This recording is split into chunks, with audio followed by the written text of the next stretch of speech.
Good evening everyone. अब हमारा next chapter है वाइटल साइंस।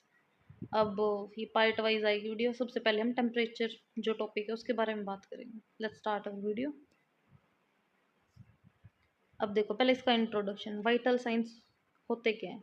जो वाइटल साइंस है वो क्या इंपॉर्टेंट पार्ट है किसी भी असेसमेंट या जांच पड़ताल करा पा किसी भी पेशेंट की। ठीक है, ये एक बेसलाइन डाटा है वो प्रोवाइड करते हैं। बेसलाइन डाटा मतलब अगर उसकी हार्ट बीट वगैरह चेक करांगे आप, ठीक है, उसके पल्स रेट, ये सारी चीज़ चेक करे पा। अच्छा, ये एक टाइप का बेसलाइन है, उसके हिसाब से आप जो डिसीज है उसका डायग्नोस करेगा। अब देखो, जो वाइटल साइन है उसमें क्या क्या चीज़ इंक्लूड है। पहला होगा बॉडी टेम्परेचर, फिर होगा बीपी यानी ब्लड प्रेशर, पल्स और रेस्पिरेशन। अब देखो, सबसे पहले आप पढ़ाएंगे बॉडी टेम्परेचर। देखो, जो बॉडी टेम्परेचर असल में वो है क्या है, यू बैलेंस होया कर किस किस के बीच में। जो हीट प्रोडक्शन और हीट लॉस है बॉडी की, जो ह्यूमन बॉडी है उसका हीट प्रोडक्शन और हीट लॉस का जो बैलेंस है उसको क्या कहा करा, बॉडी टेम्परेचर। अब देखो, जो बॉडी हीट है वहाँ पर डिग्री में मेजर करा करा, फ़ारेनहाइट में भी करा करा, लेकिन मेनली क्या है, डिग्री में। देखो, अगर आप मान लो किसी भी पेशेंट है उसका बॉडी टेम्परेचर मेजर करा तो उसका पर्पज़ क्या है। पहला तो क्या है, वही बेस लाइन डाटा है अबाउट पेशेंट, उसका बारे में पता लग जाए। जो पेशेंट है उसकी कंडीशन है उसका बारे में पता लग जाए अपन है। और जो भी आपका ट्रीटमेंट देवा उस पेशेंट ने, ठीक है, उसकी अफेक्टिवनेस के बारे में भी बिरा लग जाए। अब देखो, जो बॉडी टेम्परेचर है उसके भी कुछ टाइप है। पहला क्या है, कोर बॉडी टेम्परेचर, और दूसरा क्या है, surface temperature. Core body temperature क्या है, जो बॉडी है उसके जो इंटरनल ऑर्गन है, जो कर हार्ट हो गया, लीवर हो गया, ठीक है, किडनी होगी, इनका जो टेम्परेचर है वो किस में होगा, कोर बॉडी टेम्परेचर में। और इसकी नॉर्मल रेंज कितनी आकर है, 36.5 डिग्री सेल्सियस तक 37.5 डिग्री सेल्सियस। अब दूसरा क्या है, सरफेस टेम्परेचर। अब सरफेस टेम्परेचर में क्या होगा, जो आउटर मोस्ट जो सरफेस है किसका, बॉडी का यानी स्किन, उसका टेम्परेचर किस में होगा, सरफेस टेम्परेचर में। और इसकी की रीडिंग आप कितने लिया करा, टंग तक ओरल रूट हो गए हो, इन द ईयर कैनाल यानी टिम्पेनिक मेम्ब्रेन ते लिया करा, रेक्टम इस भी लिया करा। ये बगला के नॉर्मल रेंज, इसकी नॉर्मल रेंज रेंज तो है, लेकिन अगर कोई स्पेसिफिक आपने तब पूछे कि भाई बॉडी टेम्परेचर कितना कितना है, 37 डिग्री सेल्सियस या 98.6 डिग्री फ़ारेनहाइट। ठीक है, और इसकी रेंज कितनी है, 97 degree Fahrenheit to 99 degree Fahrenheit. अब देखो, अब अगला टॉपिक क्या होगा, रेगुलेशन ऑफ बॉडी टेम्परेचर। अभी आप इसकी बात करांगे। ठीक है, ये देखो, पहला क्या है, जो टेम्परेचर है वो क्या है अपनी होम, एक सेकेंड, जो टेम्परेचर है वो क्या अपनी होम्योस्टेसिस कंडीशन में, मतलब उसका जो इंटरनल एक्सटर्नल टेम्परेचर है वो मेंटेन है। अगर मान लो क्या होगा, टेम्परेचर लो गया, कम हो गया, ठीक है, ये लो वाली फीलिंग आ गई, तो लो हो गया तो क्या, ये जो टेम्परेचर है, जो टेम्परेचर के रिसेप्टर है कि तो है, अगर हाइपोथैलेमस में, हाइपोथैलेमस क्या करेगा, हीट प्रोड्यूसिंग जो मैकेनिज्म है उसने जनरेट करेगा या इसमें शुरू करेगा। ठीक है, ये जो हाइपोथैलेमस है वो क्या करेगा, जो आर्टरी है उन जगह क्या कर देगा, कॉन्स्ट्रिक्ट कर देगा। और क्या करेगा, शिवरिंग है, जो शिवरिंग क्या करेगा, कांपना, उसने भी इंक्रीज कर देगा, जिसकी वजह से क्या होगा, जो एरोबिक रेस्पिरेशन है मसल्स में, ठीक है, वो हीट है उसने क्या करेगा, रिलीज करेगा। ये अगला क्या है, थायराइड स्टिमुलेट होगी, जो थायराइड ग्लैंड है, ठीक है, ये है नहीं, T3 T4 हॉर्मोन्स है। अब इनकी वजह से इनकी जो सिक्रीशन है वह इंक्रीज हो जाएगी, जिसकी वजह से जो भी मेटाबॉलिक रेट है नहीं या फिर मेटाबॉलिक हीट प्रोडक्शन है वो क्या हो जाएगी, इंक्रीज हो जाएगी। अब ये जो तीनों चीज़ है इनकी वजह से क्या होगा, बॉडी का टेम्परेचर है वो इंक्रीज हो जाएगा। अब नेक्स्ट देखो, अब जो ये क्या है, वो तो अपन पढ़ा था, अगर जो टेम्परेचर है वो कम हो जाए तो क्या होगा। अब जो अगर मान लो टेम्परेचर है वो हाई हो जाए, अब क्या होगा, देखो, जो टेम्परेचर है वो एक रिसेप्टर इनिशिएट करेगा, जिससे क्या होगा, हीट रिलीजिंग मैकेनिज्म है वो शुरू होगा। देखो, गर्मियों में अपना पसीने आया करें, तो जिसकी वजह से क्या करें, ये यू क्या करें, एक टाइप का हीट रिलीजिंग मैकेनिज्म होगा। देखो, अब जो फर्स्ट है इसमें इसने क्या करें, जो आर्टरी है में क्या हो जाएंगी, डायलेट हो जाएंगी, आर्टरी क्या होंगी, डायलेट होंगी। और जो स्किन है उसमें क्या हो, जो स्वेटिंग है वह इंक्रीज हो जाएगी। और जो थायराइड है वह क्या स्टिमुलेट करेगी, मतलब जो हीट प्रोडक्शन है यानी उसने डिक्रीज करेगी। ठीक है, अब हमारा जो नेक्स्ट टॉपिक है वो क्या है, जो की फैक्टर हैं जो इफेक्ट करें बॉडी टेम्परेचर में। देखो, एज है, एज भी एक टाइप का फैक्टर कुकर, जो नियोनेट्स और जो बूढ़े लोग होया करें, ठीक है, उनमें हाइपोथर्मिया, हाइपोथर्मिया मतलब टेम्परेचर कम, तो उन जो इन नियन जो बच्चे होया करें जमा, ठीक है, जो बूढ़े लोग होया करें उनमें मोस्टली क्या होया करे, हाइपोथर्मिया की टेम्परेचर, हाइपोथर्मिया की कंडीशन देखी जावे। अगला क्या है, फिजिकल एक्सरसाइज। अगर मान लो कोई इंसान है वो फिजिकल एक्सरसाइज करके आया तो उसका टेम्परेचर ज़्यादा मिलेगा। Next is circadian rhythm. ये देखो जो दिन में जो टेम्परेचर है अगर वो ज़्यादा है अगर है, किसकी वजह से, जो एनवायरमेंटल फैक्टर है उनकी वजह से। अगर मान लो एनवायरमेंट में जो दिन में गर्मी है तो अपना जो टेम्परेचर है वो भी क्या होगा, ज़्यादा होगा। अगला क्या है, वेदर कंडीशन। वेदर कंडीशन भी डिपेंड करे, ठीक है। अगला क्या, हार्मोनल लेवल। अब हार्मोनल लेवल को कर करेगा, जैसे अब ओव्यूलेशन पीरियड होया करे किसमें, एक वुमन में, तो उसमें जो ओव्यूलेशन पीरियड के दौरान तो जो भी औरतें हैं उनका के बॉडी टेम्परेचर ज़्यादा होया करे। अगला के मूड का अकॉर्डिंग, अगर अपना मतलब अच्छा एक्साइटिंग जो फुल मूड है तो अपना बॉडी का टेम्परेचर ज़्यादा होगा। अगला क्या है, हेल्थ कंडीशन। अपनी हेल्थ कंडीशन हमें भी डिपेंड करें, ठीक है। अब अगला क्या है, ड्रग्स। ड्रग्स में क्या होगा, मान लो कोई हाइपोथायरॉयडिज्म है, ठीक है, कि जो ड्रग्स ले हुआ है, मान लो जिसका थायराइड हो, वो उन ड्रग्स से क्या होगा, जो टेम्परेचर है वो ज़्यादा होगा यानी एलिवेट होगा। और हाइपरटेंशन के जो पेशेंट है अगर वह ड्रग्स ले हुए हैं तो उनका जो टेम्परेचर है वो कम मिले। अगर ये देखो, अगली बात करा पाइप जो टेम्परेचर है उसने मापा कुकर कर उसकी इक्विपमेंट के बारे में बात करांगे, ठीक है। पहला के है मरकरी ग्लास थर्मामीटर।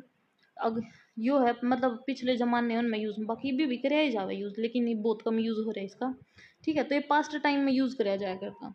ये दो टाइप का है करे, पहला क्या करे ओरल थर्मामीटर और दूसरा क्या करे रेक्टल थर्मामीटर, ठीक है। नोट यो है कभी भी मतलब जो अनकॉन्शियस पेशेंट है या फिर कोई भी मतलब इरिटेट हो रहा हो या फिर कोई भी बच्चा हो जो मान नियोनेट हो रहे यंग चिल्ड्रन हो, इन माँ बाप कभी भी मरकरी ग्लास थर्मामीटर का यूज़ नहीं करा करते। क्यों? क्योंकि मतलब उसके जो टूटने के चांसेस ज़्यादा होया करे, ठीक है। ये देखो ये डायग्राम रहा थर्मामीटर का। अभी ये जो आगे वाला पोर्शन है इसको आप क्या कहेंगे, बल्ब। और ये यहाँ से यहाँ तक क्या है, ये स्टेम है, ठीक है। और ये मरकरी है। और ये जो ऊपर जा रही है मतलब देखो ये ट्यूब सी जा रही है जिसमें यह मरकरी फिल हुआ है, इसमें आप क्या कहेंगे, कैपिलरी ट्यूब। और ये रीडिंग तो दे ही रखी है।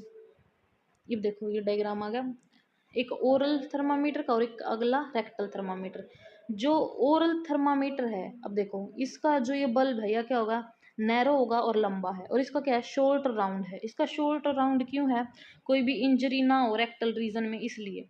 देखो अभी ये जैसे इसका डायग्राम दे रखा है, ये कौन सा है, लॉन्ग ओरल थर्मामीटर। और ये जो शॉर्ट और राउंड है ये क्या है, रेक्टल थर्मामीटर। अब अगली बात करा अपन डिजिटल थर्मामीटर की। जो डिजिटल थर्मामीटर है वो क्या करा करा ओरल टेम्परेचर है उसने मेजर करा करा। और ये लगभग मतलब कुछ सेकंड में इसका काम खत्म हो जाएगा। अब देखो ये इसका आगे वाला क्या है, ये एक सेंसर है थर्मामेट्रिक सेंसर या, और ये जो इतनी यह टिप है या क्या है, थर्मामीटर टिप, ठीक है। अब ये जो एलसीडी है इसमें क्या होगी, रीडिंग आएगी। और इधर ये पीछे बैटरी भी है का कंपार्टमेंट भी आकर, और ये ऑन ऑफ का बटन है इसका। अगला देखो ये टिम्पैनिक मेम्ब्रेन थर्मामीटर भी होया करे। यो जो थर्मामीटर है यो क्या करेगा, जो इंफ्रारेड सेंसर होया करे, ठीक है।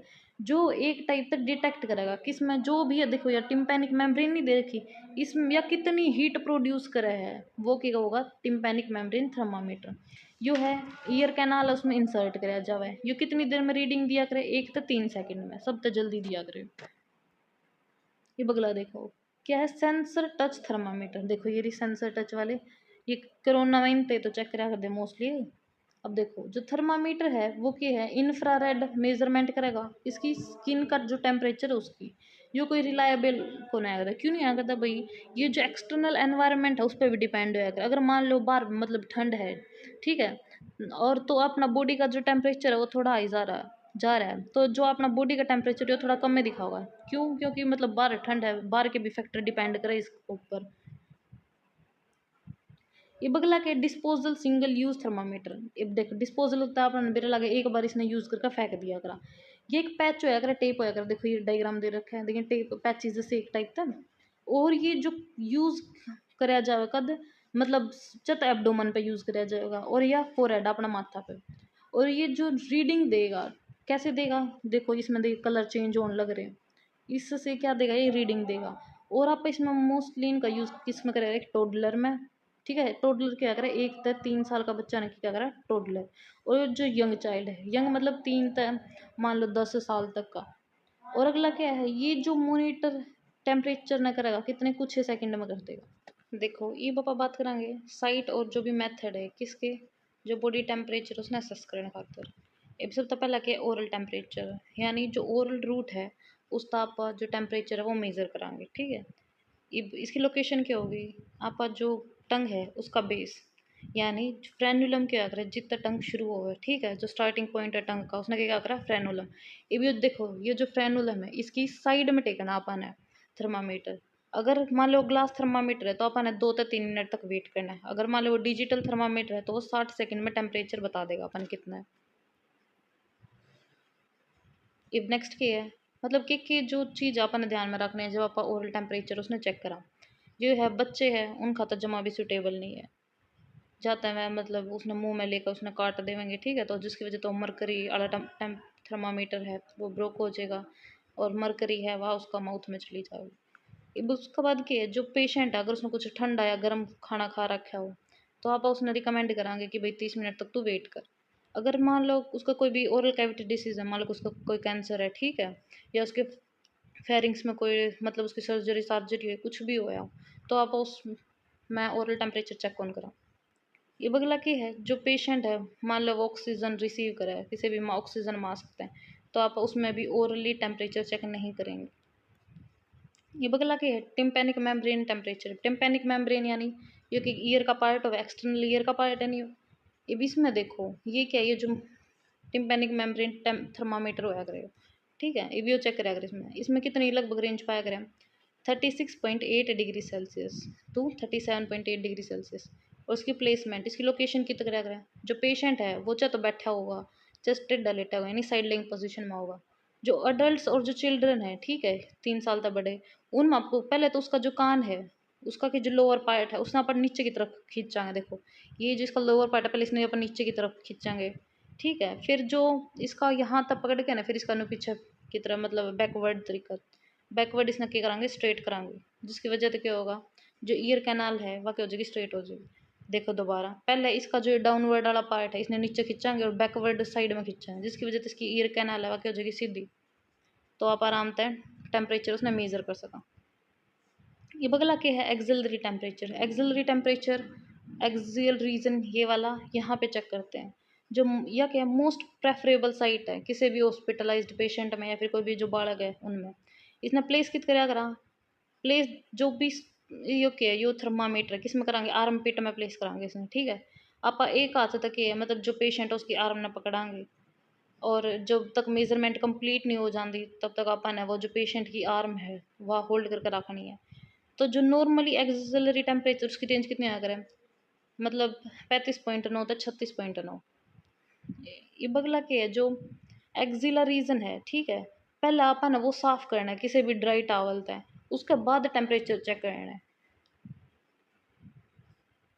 नेक्स्ट क्या है रेक्टल। रेक्टल टेम्परेचर में क्या होगा आपका जो रेक्टम रीजन है ये डायग्राम है रेक्टम रीजन है वहाँ से टेम्परेचर चेक कराएंगे। मोस्ट एक्यूरेट रूट है यो याद रखो यो क्या मोस्ट एक्यूरेट रूट है। अगला के ये आप मोस्टली यूज़ किस में करा कर जो अनकॉन्शियस पेशेंट है उनमें यूज़ करा करा। ये जो भी देखो नॉर्मल रेंज है ना उसका हमेशा 1 डिग्री ज़्यादा बताया करा रेक्टल टेम्परेचर। आप किसी भी मतलब चिल्ड्रन, ठीक है, मतलब जिसका डायरिया हो रहा है या जो अनकॉन्शियस पेशेंट है उसका डायरिया हो रहा हो, ठीक है, तो उन माँ बाप ने इसका यूज़ नहीं कराएंगे। क्यों नहीं कराएंगे, क्योंकि या जो क्या है रेक्टम में क्या करें वेगस नर्व होया करे वह क्या हो जाएगी स्टिमुलेट होगी जिसकी वजह से जो हार्ट रेट है वो क्या हो जाएगा स्लो हो जाएगा। और आप किसी भी जो पेशेंट है जिसके में क्या है प्लेटलेट बहुत ही कम है, ठीक है, उसमें भी रेक्टल थर्मामीटर का यूज़ नहीं करा करते आप। अगला क्या प्लेसमेंट, इसकी प्लेसमेंट क्या करें पहले जो पेशेंट है उसने एक मतलब टेढ़ा लेटा हो लाइंग पोजीशन में लेटाना है वो एक फिर कोई जो भी बल्ब है थर्मामीटर का इसका क्या करें स्मॉल और राउंड बल्ब है करें मैंने पहले डायग्राम में दिखाया था तो ताकि उसके ऊपर के कोई भी लुब्रिकेंट है वो अप्लाई करांगे। जो अपना नॉन डोमिनेंट हैंड है नहीं उसका तो एक्सपोज करांगे आप, और जो डोमिनेंट हैंड है उसका आप क्या करांगे इंसर्ट करांगे थर्मामीटर ने। और कहाँ का कितना करांगे 3.5 से 4 तो अडल्ट में, लेकिन जो बच्चे या चिल्ड्रन में कितना करांगे 2.5 सेंटीमीटर। अब अपना नेक्स्ट टॉपिक है अल्ट्रेशन। जो बॉडी टेम्परेचर उसमें के अल्ट्रेशन के चेंजेस आ सकते हैं और उनका नाम क्या है। पहला क्या पायरेक्सिया यानी हाइपरथर्मिया। टेम्परेचर क्या होगा इसमें ज़्यादा होगा नॉर्मल रेंज तक ज़्यादा हाइपरथर्मिया, नॉर्मल रेंज तक कम होगा तो क्या होगा हाइपोथर्मिया। और हाइपर पायरेक्सिया कब होगा जब 105 डिग्री सेल्सियस उस तो ऊपर जाओ तो क्या होगा हाइपर पायरेक्सिया। और अब अगला क्या, इंटरमिटेंट फीवर। इसमें क्या करें, जो रेगुलर इंटरवल टाइम्स है, मतलब 2 घंटे के बीच में टेम्परेचर कभी राइज होवे कभी फॉल होवे। देखो टेम्परेचर पहले राइज होया, 2-3 घंटे रहा, फिर 3 घंटा गैप आया, ठीक रहा, फिर डाउन आ गया। फिर क्या क्या हो, किस में होया करे, जो मलेरिया का पेशेंट है उसमें होया करे मोस्ट ऑफ। अगला कौन सा है, रेमिटेंट। रेमिटेंट फीवर में क्या होगा, सुबेरे और जो शाम का जो टेम्परेचर है उनमें क्या होगा, डिफरेंस होगा। मतलब जो सुबेरे है उसका क्या 2 डिग्री सेल्सियस ज़्यादा पाया और शाम ने उसका 2 डिग्री सेल्सियस कम हो गया। अगला क्या है, रिलैप्सिंग फीवर। रिलैप्सिंग फीवर में क्या होगा, यो एक मतलब पीरियड होया करे जो नॉर्मल टेम्परेचर है नहीं, वो 24 से लेकर 48 घंटे तक सेम रहेगा, ठीक है। उसमें क्या होगा, रिलैप्सिंग फीवर। कॉन्स्टेंट फीवर मतलब जो टाइफाइड वाले पेशेंट है नहीं उनमें बहुत ही कम फ्लक्चुएशन दिखने ने देखे, मतलब मिला अगर अपने तो उनमें मान लो किसी भी टाइफाइड वाला पेशेंट है उसका 100 degree Celsius temperature, 100 degree Fahrenheit temperature है, तो उसमें उतना ही रहेगा, चाहे तो वो 101 आस्क का है, ठीक है, या 100.4 आस्क का, 100.2 आस्क है। इतनी फ्लक्चुएशन मिलेगी, बहुत कम फ्लक्चुएशन मिलेगी उसमें। ये बगला के फीवर। फीवर के बारे में बात करा, फीवर का मतलब क्या है, अगर जब बॉडी टेम्परेचर है वह नॉर्मल रेंज तक ज़्यादा हो जाए उसने क्या कहोगे आप फीवर। देखो ये मान लो कोई भी एजेंट है, ठीक है, कोई भी माइक्रोब यानी वायरस हो गया, बैक्टीरिया हो गया, कोई भी पैरासाइट जो अपनी बॉडी में एंटर कराया, उसने किल करने खातर बॉडी है वह एक मैकेनिज्म जनरेट करा करे जिसका नाम क्या है, फीवर। मतलब बॉडी का टेम्परेचर वो ज़्यादा करने लग जाया करे, क्यों, जाता वो पैथोजन उसने वो किल करना है। देखो जो पैथोफिजियोलॉजी ऑफ फीवर, इसमें क्या, पहले क्या एंटर होया करे, पायरोजन्स। पायरोजन्स क्या होंगे, जो भी डिसीज कोजिंग या फिर फीवर कोजिंग जो भी बैक्टीरिया वायरस जो भी है, ठीक है, वो अपनी बॉडी में एंटर करे। उसकी वजह तक एक जो थर्मोस्टेटिक सेट है पॉइंट, मतलब जो पॉइंट है थर्मोस्टेटिक, वो हाइपोथैलेमस में इंक्रीज करती है, जिसकी वजह तक क्या होगा, ये हाइपोथैलेमस है वो टेम्परेचर राइजिंग मैकेनिज्म है वो इंक्रीज करेगा, टेम्परेचर को कर राइज कर सके। अपन पढ़े थे वह शिवरिंग की वजह से, कोई भी के जो वेसल कॉन्स्ट्रिक्शन है उसकी वजह से, और जो मेटाबॉलिक रेट है उसमें बढ़ा देगा, जिसकी वजह से क्या हो जाएंगे, टेम्परेचर में ज़्यादा हो जाएगी। तो जो बॉडी है वह एक पॉइंट तक मतलब इंक्रीज हो गया उसका टेम्परेचर, और उसके बाद जो टेम्परेचर इंक्रीज हो गए तो बॉडी साथ के साथ बाद में क्या करेगी कि हीट लॉस मैकेनिज्म भी इनिशिएट करेगी, उसने भी शुरू करेगी, ठीक है, जो प्रिवेंट करेगा बॉडी टेम्परेचर है कोई भी डेंजरस पॉइंट है, ठीक है, या डेंजरस सिचुएशन में ना चला जाओ। देखो अब दोबारा एक बार और रिवाइज करवा दो, पहले क्या होगा, पायरोजन्स हैं, ठीक है, वहाँ होंगे बॉडी में एंटर। फिर क्या होगा, जो थर्मोस मतलब जो हाइपोथैलेमस में जो भी थर्मोस्टेटिक पॉइंट हो या करें वह में इंक्रीज हो जाएंगे या वह स्टिमुलेट हो जाएंगे, उनकी वजह से जो बॉडी है उसमें क्या हो जाएगा, जो भी मतलब के जो हीट गेन मैकेनिज्म है, ठीक है, जिसकी वजह से हीट ज़्यादा होगी वहाँ वाले मैकेनिज्म चालू हो जाएंगे। फिर क्या करेगी बॉडी, एक जो पर्टिकुलर पॉइंट है और तक में सारे क्या होंगे, पॉइंट बढ़ेंगे। उसके बाद क्या बॉडी हीट लॉस मैकेनिज्म ने इंक्रीज कर देगी, ठीक है। फिर हीट लॉस मैकेनिज्म क्यों इंक्रीज करे भाई, जो बॉडी टेम्परेचर है वो एक डेंजरस पॉइंट तक ना पहुँचे, ठीक है, उसने प्रिवेंट करना खातर करे।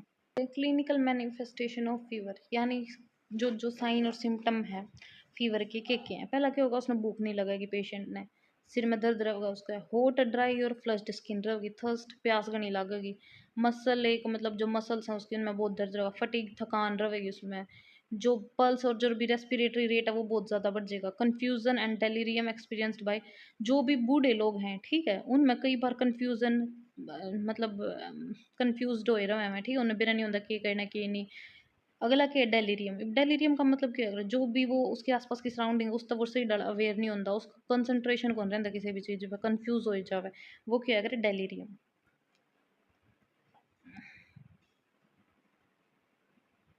अब नेक्स्ट आप बात करा जो टाइप है फीवर के, ये जो ये सारे फीवर के टाइप हैं, चलो भी ना पढ़ाएंगे कि करके। पहला क्या है, इंटरमिटेंट फीवर। इंटरमिटेंट अपन पहले भी पढ़ा था, एक पर्टिकुलर एक रेगुलर इंटरवल पे टेम्परेचर एक बार बढ़ेगा और एक बार घटेगा, ठीक है, किस पेशेंट में देखा जाओ, ये मलेरिया वाले में। अगला क्या है, रेमिटेंट फीवर। रेमिटेंट फीवर में क्या होगा, जो मॉर्निंग और इवनिंग का जो भी उनका टेम्परेचर है उनमें क्या होगा, 2 डिग्री सेल्सियस तक ज़्यादा डिफरेंस देखने मिलेगा। रिलैप्सिंग फीवर में क्या होगा, जो भी नॉर्मल टेम्परेचर है, ठीक है, जो भी फीवर का जो टेम्परेचर है वो 24 से 48 घंटे तक रहेगा। कॉन्स्टेंट फीवर जो टाइफाइड में मैंने बताई थी, टेम्परेचर में कोई भी बहुत ही कम फ्लक्चुएशन मिल देखने ना पाया करें। अगला क्या है, इनवर्स फीवर। इनवर्स फीवर में क्या होगा, जो बॉडी है उसका टेम्परेचर सवेरे तो घना रहा होगा और शाम के टाइम पर बहुत कम हो जाएगा। अगला कौन सा, रीजर, रीजर का या फिर राइगर। इसका मतलब क्या है, अगर कोई भी सडन शिवरिंग हो, मतलब एकदम वो नहीं कहा जाडा देगा बुखार चढ़े, तो वो होगा इसमें। अगला के low grade fever, low grade fever में क्या होगा, जो टेम्परेचर है वो 99.5 डिग्री फ़ारेनहाइट आएगा, सॉरी इधर, ठीक है, से 100 डिग्री फ़ारेनहाइट तक इनके बीच में मतलब गिरदा रहा है, बढ़ता रहा है। अगला की है मॉडरेट फीवर में क्या होगा, वो 102 और 104 के बीच में रहा है। हाई ग्रेड फीवर में क्या होगा, 104 तो ज़्यादा। हाइपर पायरेक्सिया में क्या, देखो अपने पीछे पड़ा था, 105 तो ज़्यादा, 106 भी हो उसका, ठीक है, इससे ज़्यादा होगा। एक्यूट फीवर में क्या होगा, जो फीवर है वो मतलब 7 दिन है या फिर उससे कम ड्यूरेशन तक का हो। सब एक्यूट में क्या होगा, 14 दिन या उससे कम। क्रोनिक फीवर में क्या होगा, लगभग 14 दिन हो गए उससे ज़्यादा होगा, तो ये क्या होगा, क्रोनिक फीवर। ये बगला के जो फीवर है उसका ट्रीटमेंट क्या हो उसका, पहला क्या है, मेडिकल मैनेजमेंट। इसका जो फीवर है उसका मेन एम क्या है, अपन फाइंड आउट करना कि भाई इसने फैलावा कौन है, कोई बैक्टीरिया फैलावा है, वायरस फैलावा है, क्या कौन सा एजेंट है जो इस फीवर ने कोज करे। अगला क्या है, अगर मान लो कोई भी फीवर है, वो मतलब वो एक रिजल्ट है, कोई भी मतलब जो बैक्टीरियल या फिर कोई भी माइक्रोब है उसने अपनी बॉडी में वो चला गया, वो इन्फेक्शन कोज करने लग रहा है, तो ये किस में होगा, मेडिकल मैनेजमेंट में। नर्सिंग मैनेजमेंट में क्या होगा, ये देखो इसमें क्या होगा, पहला असेसमेंट। असेसमेंट में क्या होगा, आप जो बॉडी है, जो भी पेशेंट की बॉडी टेम्परेचर उसने असेस करांगे, ठीक है, मतलब एक प्रेफरेबल रूट था, चाहे तो ओरल, रेक्टल, ठीक है, ये इतने एक्सिलरी ये सारे रूट बताए थे नहीं मैंने, इन ताबा उसकी जो बॉडी का जो टेम्परेचर है उसने फाइंड आउट करांगे और उसने डॉक्यूमेंट मतलब उसमें लिखाऊंगी। अगला की है जो भी पैटर्न है, मतलब बुखार का किसा कि भाई सुबह ज़्यादा होवे, शाम में ज़्यादा होवे, एक कंसिस्टेंट है किसा है फीवर, मैं सारी चीज़ अपन लिखाऊंगी फाइंड आउट। अब आप बात करांगे जो फीवर है उसका ना अपन नर्सिंग में मतलब ऊपर डायग्नोस करांगे, ठीक है, और उसका क्या इंटरवेंशन है, ये दोनों चीज़ पढ़ाएंगे पापा। डायग्नोस में क्या अपन पता लगावांगे, ठीक है, इब मतलब थर्मामीटर के द्वारा आप चेक करांगे कि भाई उसका जो बॉडी टेम्परेचर वो कितना इंक्रीज होया है, जिसकी वजह से उसमें कोई मतलब इलनेस है, ये सारी चीज़। अगला क्या इंटरवेंशन, इंटरवेंशन में क्या करांगे, आप जो भी उसकी जो भी फिजिकल एक्टिविटी है उन्हें कम कर देवांगे, ठीक है, जो भी उसके जो ओरल फ्लूइड है उन्हें बढ़ा देवांगे, डिहाइड्रेशन की कमी तक बचाना खातर। जो भी उसने ओरल हाइजीन है वो देवांगे अपन, जिसकी वजह तो जो चांद मतलब इन्फेक्शन है वो और घनाना बढ़े। आपा जो cool sponge, cool PACS, hypothermia blanket, ये इन सब चीज़ों का यूज़ करांगे, या उनमें के मैं तब अगली वीडियो में बताऊंगी जब आप हॉट एंड कोल्ड एप्लीकेशन पढ़ाएंगे, जब इन सारी चीज़ों का जिक्र होगा। तो जिसकी वजह से आपका जो हीट ट्रांसफर मैकेनिज्म है, मतलब इंटरनल टू एक्सटर्नल, अगर देखो मान लो बॉडी है उसमें, अब डायग्राम तो समझाओ, अगर मान लो ये कोई पेशेंट है, ठीक है, इसमें इसका जो बॉडी टेम्परेचर है वो ज़्यादा है, ये जो ये वो नहीं है मोर कंसंट्रेशन था हमेशा लो कंसंट्रेशन की तरफ जावे, तो जो बॉडी का जो टेम्परेचर है वो कितना है, अंदर की तरफ ज़्यादा है, तो वो कहाँ जाएगा, बाहर। तो इसने देखा आखिरी लाइन क्या है, इंटरनल था एक्सटर्नल एनवायरनमेंट में जा।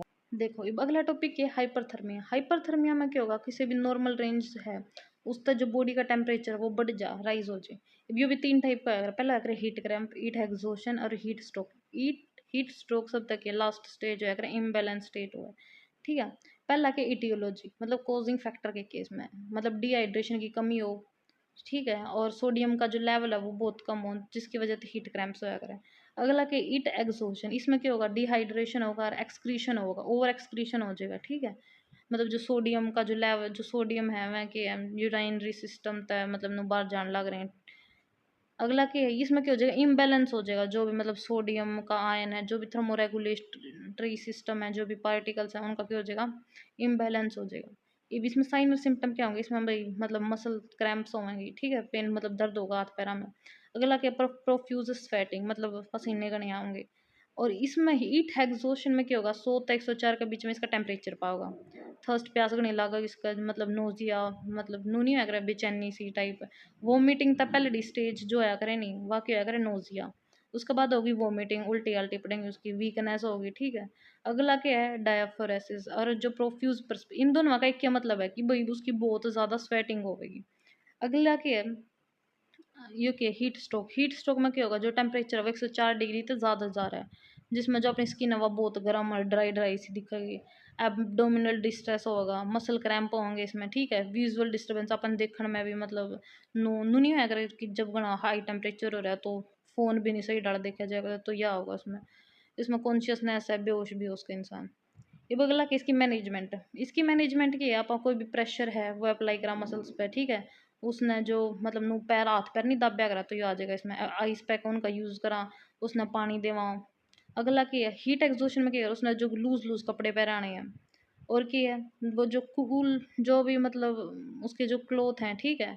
मैं चाह तो मतलब उसको एक बाथ देना है, एक ठंडा पानी में एक नुआना है, वो यही बात होगी। और उस तक पानी पुनी पिला दे रहना। अगला की है जो कूल क्लोथ है मैं, और एक मतलब बात है मतलब नहान मतलब ठंडा पानी में उससे नहान की कहेंगे आप। कोई भी आप इसमें बाहर तक ड्रिंक नहीं देवांगे इसमें, क्यों जाता है इसमें पहले इम्बैलेंस हो रहा है नहीं हीट स्ट्रोक में तो सोडियम और सोडियम के लेवल का। अगर आप बाहर तो कोई भी और देवांगे तो जिसकी वजह तो और इम्बैलेंस हो जाएगा, कोई और मतलब जमा बकवास स्टेज पर चला जाएगा, आखिरी स्टेज पर जिंदगी की पे वो फिर बेचारा टपक जाएगा। चल ऐसा तो क्यों ही करेगा भगवान, चल जा। अब देखो अगली बात क्या कर यहाँ पे, हाइपोथर्मिया। हाइपो का मतलब क्या है, कम। थर्मिया मतलब टेम्परेचर। टेम्परेचर क्या है, नॉर्मल रेंज तक हो, कम हो, वो क्या होगा इसमें हाइपोथर्मिया। इसमें रिस्क फैक्टर क्या है, किस किस कंडीशन में आ सकती है। पहला देखो एक्यूट कंडीशन, मान लो कोई भी एनवायरमेंट एक्सपोजर है, ठीक है। मान लो कोई डूबता डूबता बच्चा है तो उसका टेम्परेचर वो ठंडा ही पाओगा। ये अगला क्या, क्रोनिक कंडीशन। क्रोनिक कंडीशन में क्या होगा, वो घनी दारू दूरी पी हुआ है, एल्कोहलिज्म बहुत ज़्यादा, उसका माल न्यूट्रिशन है, चाहे तो उसमें गना है वो एक्सेस में डाइट ड्यूट ले जमा लेंदा ही नहीं, ठीक है। अगला क्या, post operative patient. Post operative patient मतलब जिनकी भी कुछ सर्जरी सर्जरी हो, सर्जरी में यार ब्लड लॉस तो होया ही करे। अगला के एज, एज भी डिपेंड करे। जो न्यूनेट्स होया करे, ठीक है, उन मैं मतलब बहुत ज़्यादातर ये देखना कि भाई उनमें क्या टेम्परेचर वो कम ही पाया करे। किसकी वजह तक की जाता उसमें जो थर्मोरेगुलेटरी सेंटर है वैसे ही डेवलप कौन हो रहे। अगला के है एंडोक्राइनल डिसऑर्डर। ये भी इसमें देखो एक जो हाइपोथायरॉयडिज्म है, ठीक है, अगर उसका इम्पेयर हो जाए, ठीक है, उस हाइपोथायरॉयडिज्म का इम्पेयरमेंट हो जाए तो जिसकी वजह तक जो पेशेंट है वो क्या होगा, हाइपोथर्मिया डिसीज़ है। मतलब उस टाइम जो हाइप उसका जो टेम्परेचर हमेशा कम ही पावा। देखो एंडोक्राइनल डिसऑर्डर में क्या है, जो हाइपोथायरॉयडिज्म वाले पेशेंट होया करे उनको मैं हाइपोथर्मिया पाया करे। हाइपोथर्मिया हाइपोथायरॉयडिज्म ये याद हो जाएगा। अगला क्या है, न्यूरोलॉजिकल डिसऑर्डर में क्या है, कोई भी मतलब डिसफंक्शनिंग अच्छा तक काम नहीं करा, हाइपोथैलेमस, ठीक है, किसी भी इंसान में जो कर पेशेंट है तो उसका क्या मल्टीपल स्क्लेरोसिस है। मल्टीपल स्क्लेरोसिस क्या करें, मल्टीपल स्क्लेरोसिस में जो कर देखो डायग्राम तो बताऊँ मैं तो, इसमें क्या होगा। देखो अभी ये जो न्यूरॉन है इसके ऊपर ये जो माइलिन शीथ नहीं प्रेजेंट होया करें, ये जो माइलिन शीथ है जो अपनी बॉडी है उनने वैनी एंटीबॉडी बनाने लग जाए इन माइलिन शीथों के खिलाफ। तो उसमें कि वह डिसीज कंडीशन कौन सी है, मल्टीपल स्क्लेरोसिस, जिसकी वजह से क्या होगा, हाइपोथर्मिया वाली कंडीशन होगी। अगला क्या, थेरेप्यूटिक हाइपोथर्मिया भी अगर इसमें क्या है, जो अपना जो कोर बॉडी टेम्परेचर है नहीं मतलब जो इंटरनल ऑर्गन यानी हार्ट लीवर इनका जो टेम्परेचर है वो कम हो जाया करे। किसकी वजह से, मान लो किसी का कार्डियक अरेस्ट आया, भाई साहब बेचारा मरता होता बच्चा है उसको होगा। अगला क्या है, जो बॉडी टेम्परेचर है वो कम हो जाएगा, क्यों मतलब मेटाबॉलिक रेट है वो भी कम हो गई, ऑक्सीजन की डिमांड है बॉडी में, ठीक है, वह मतलब ये सारे फैक्टर डिपेंड करें।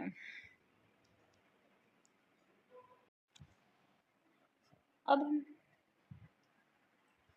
अब हम बात करेंगे जो हाइपोथर्मिया इसके कौन कौन से टाइप हैं। पहला क्या है, माइल्ड, दूसरा मॉडरेट, तीसरा सीवियर।